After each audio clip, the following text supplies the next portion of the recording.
Welcome to the Explainer. So today, we're taking something that usually makes people groan, pool math, and we're flipping it completely on its head. We're not going to treat this like some intimidating chore or, a dreaded high school pop quiz. No way. We're looking at pool math as an exact, incredibly powerful science that absolutely anyone can master. Because here's the secret. Once you actually understand the core numbers behind your pool, you move away from just crossing your fingers and hoping for the best, and you start actively protecting your investment. Okay, be honest with me. Have you ever stood at the edge of your pool, stared at a jug of liquid chlorine or a bag of shock, made a totally wild guess, dumped it in, and just hoped for the best? Look, it's an incredibly common habit, but it's also literally one of the most dangerous and expensive things you can do to your backyard oasis. Blindly guessing chemical doses, that is the root cause of almost every single major pool headache out there. Because getting the math wrong has some extreme stakes. When you underdose, well, you're basically rolling out the red carpet for algae blooms, cloudy water, and some pretty nasty pathogens. But what if you overdose? Then you're dealing with burned skin, stinging eyes, ruined, bleached out swimsuits, and you could be destroying thousands of dollars worth of pool heaters and pumps through corrosion. So let's reframe this math, right? We're talking about crucial disaster prevention. To get us to that perfect water clarity, we're going to use the pyramid of pool care. We'll start right at the bottom with our foundation, pool volume. Next, we'll cover turnover and flow rates. Then we move up to the chemistry of adjustments. And finally, the very peak, hitting breakpoint chlorination. All right, step one, the foundation, pool volume. I want you to think of your pool volume like the serving size for a recipe. You really can't measure your ingredients correctly if you don't know the exact serving size, right? So to find that out, we first need our average depth. It's a super simple three-step process. You measure the shallow end, measure the deep end, add them together, and divide by 2. But wait, here is a massive pro tip where literally everyone messes up. You have to measure the actual water line, not the wall height. If you've got a 48-inch above-ground pool, your water isn't actually 48 inches deep. If you use that wall height, you're going to artificially inflate your volume and chronically over-chemical your pool. And this brilliantly illustrates how those basic variables shift depending on the shape of your pool. For a rectangular pool, we're grabbing the length, the width, and that average depth we just figured out. For a circular pool, we look at the width straight across, the diameter, to find our radius.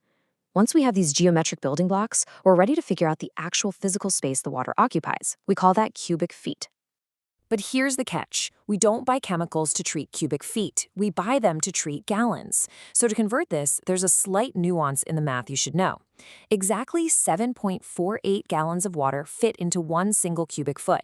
However, the Certified Pool Operator, or CPO standard, often just rounds this up to 7.5 to make the mental math a bit easier out in the field. Honestly, both multipliers will get you beautifully balanced water, but knowing where that 7.5 actually comes from kind of demystifies the whole thing.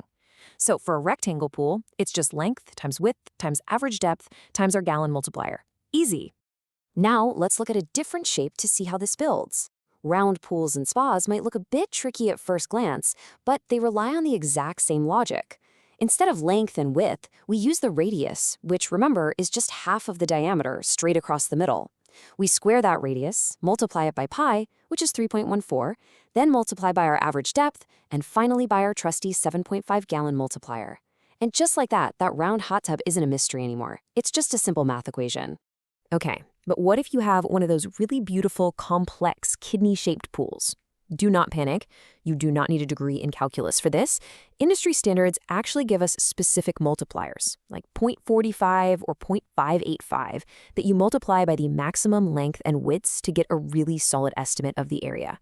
Or if the pool is super irregular, you can literally just mentally divide it into smaller rectangular or circular sections, calculate those individually, and add the whole shebang together. It works perfectly. Moving on to section 2. Turnover and flow rates. We got to keep that water moving.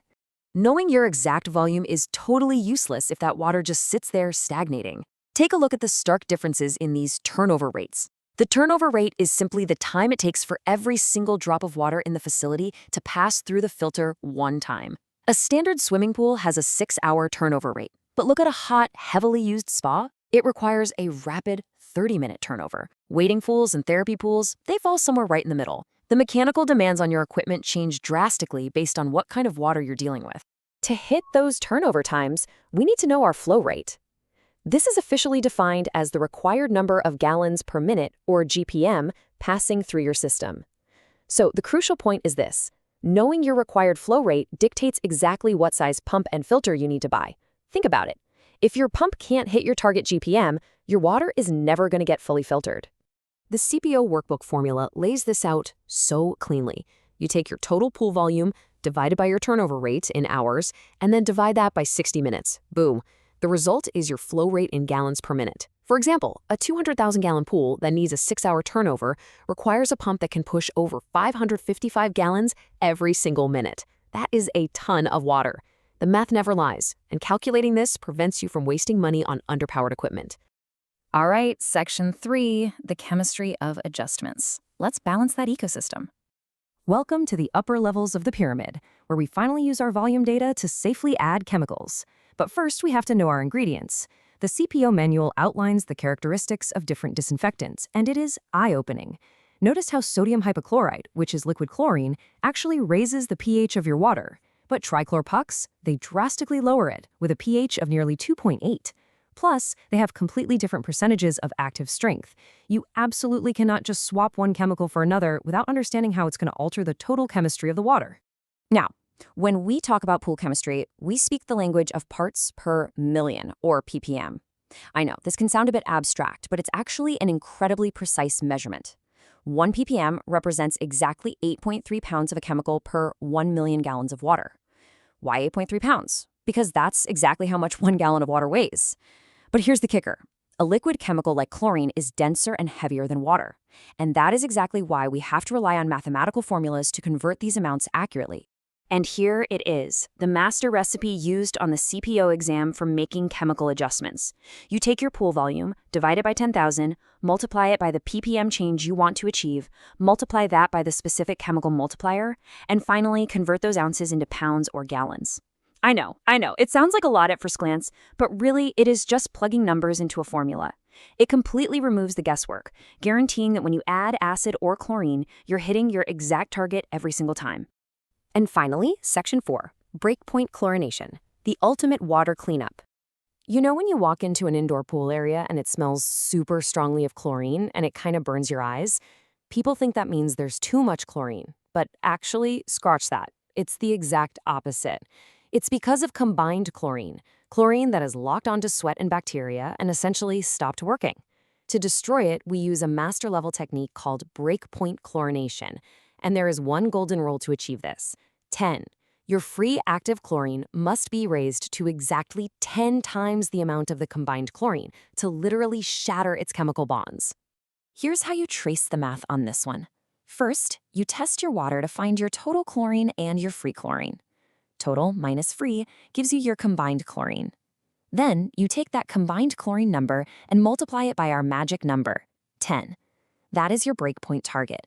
From there, you subtract whatever free chlorine you already have in the water, and you're left with the exact ppm change you need to make using the formulas we literally just learned.